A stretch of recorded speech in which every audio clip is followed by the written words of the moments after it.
Welcome students. So today we are going to start the topic some important characteristics of wave. ठीक है, कुछ important characteristics wave की कुछ important characteristics की हम बात करेंगे. ठीक है, तो वेव के बारे में हम देखते हैं उसकी कुछ important characteristics क्या हैं. सबसे पहले वेव लेंथ. ठीक है, वेव लेंथ का जो आपको सिंबल है वो याद रखना है, that is the lambda. Lambda से डिनोट किया जाता है वेव लेंथ को. ठीक है, उसके बाद बात करें वेलोसिटी क्या होता है. ठीक है, उसके बारे में हम आपको एक्सप्लेन करेंगे और उसका सिंबल आपको बेसिकली याद रखना है कि उसका सिंबल रहता है स्मॉल सी. ठीक है, उसके बाद फ्रीक्वेंसी की अगर हम बात करें that is denoted by the nu. ठीक है, amplitude is denoted by the small A. तो स्टूडेंट्स सबसे पहले आपको जो ये कुछ इंपॉर्टेंट कैरेक्टरिस्टिक्स हैं इनके नेम और इनको जैसे रिप्रेजेंट किया जाता है जिस सिम्बल्स के साथ, उन सिम्बल्स को याद करना ज़रूरी है. ठीक है, उसके बाद हम वेव के बारे में समझ लेते हैं. ठीक है, तो यहाँ पर देखिए, यहाँ पर एक एक्सिस आपको दिखाई दे रहा है, इसके ऊपर मैंने जो है कुछ वेव्स बनाई हैं. ठीक है, ये वेव्स समझिए क्या है, इनके बारे में, इनकी कैरेक्टरिस्टिक्स के बारे में समझिए. ठीक है, तो ये जो वेव है, ठीक है, कुछ इस तरह से आपको दिखाई दे रही है. ठीक है, तो देखिए जो इसका जो ऊपर यहाँ से लेकर के ऊपर का जो ये हाइट है, ठीक है, ये जो हाइट आपको दिखाई दे रहा है, इसकी यहाँ तक की जो ऊंचाई दिखाई दे रहा है, इसे हम एम्पलीट्यूड बोलते हैं. ठीक है, दिस इज़ द एम्पलीट्यूड.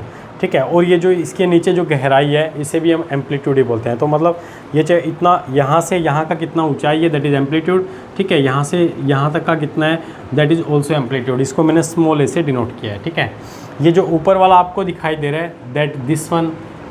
ठीक है, तो ऊपर वाले को हम क्रेस्ट बोलते हैं और अंदर के साइड जो रहते हैं उन्हें हम ट्रफ बोलते हैं. ठीक है, तो क्रेस्ट ट्रफ्स आपको याद रखने हैं.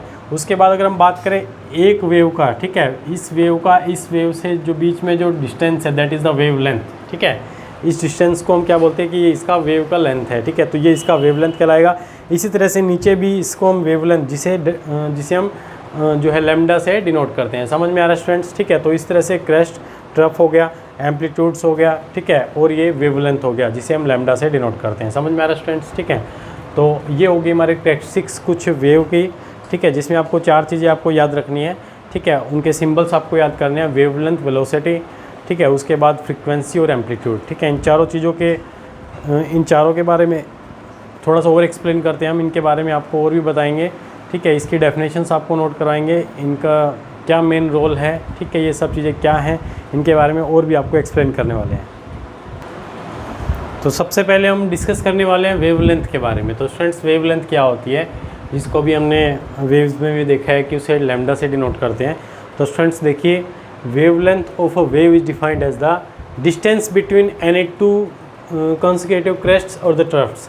क्रेस्ट से एक क्रेस्ट से दूसरी क्रेस्ट के बीच का जो डिस्टेंस रहता है, ठीक है, that is known as the wavelength. चाहे ट्रफ के बीच में जो डिस्टेंस रहता है उसे भी हम वेवलेंथ कहते हैं. ठीक है, it is represented by lambda. इसे लैम्डा से हम रिप्रेजेंट करते हैं. ठीक है, और अगर इसकी यूनिट्स की बात करें तो किस में एक्सप्रेस करते हैं, तो स्टूडेंट्स इसको हम एंगस्टर्स में लिख सकते हैं, मीटर में लिख सकते हैं, सेंटीमीटर में लिख सकते हैं, नैनोमीटर में लिख सकते हैं और पिकोमीटर में भी लिख सकते हैं. ठीक है, तो एंगस्टर्स हो गया मीटर, सेंटीमीटर, नैनोमीटर, पिकोमीटर, तो सबके अंदर इनको एक्सप्रेस हम कर सकते हैं वेवलेंथ को. ठीक है, अगर हम बात करें इनमें रिलेशंस क्या होते हैं भाई, मीटर में, सेंटीमीटर में, एंगस्टर्स में. ठीक है, तो नैनोमीटर में, पिकोमीटर, ये सब क्या किसके बराबर है तो आपको ये समझना है. ठीक है, तो 1 एंगस्टर्स जो होता है 10⁻⁸ सेंटीमीटर के बराबर होता है, और अगर मीटर में बात करें तो 10⁻⁻10 मीटर इसके इक्वल होता है. ठीक है, तो ये रिलेशन आपको याद रखना है. ठीक है, कि भाई 1 angstrom is equal to 10⁻⁸ centimetre is equal to 10⁻⁻10 metre.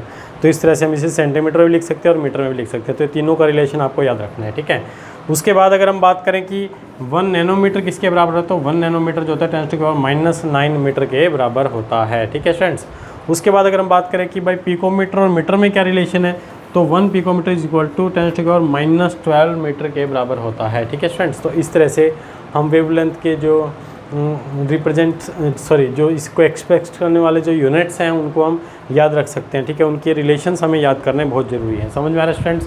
तो इस तरह से इन सब रिलेशंस को अपनी नोटबुक में नोट कीजिए, डेफिनेशन को नोट कीजिए. ठीक है, तो ये वेवलेंथ आपका यहाँ पर कंप्लीट होता है.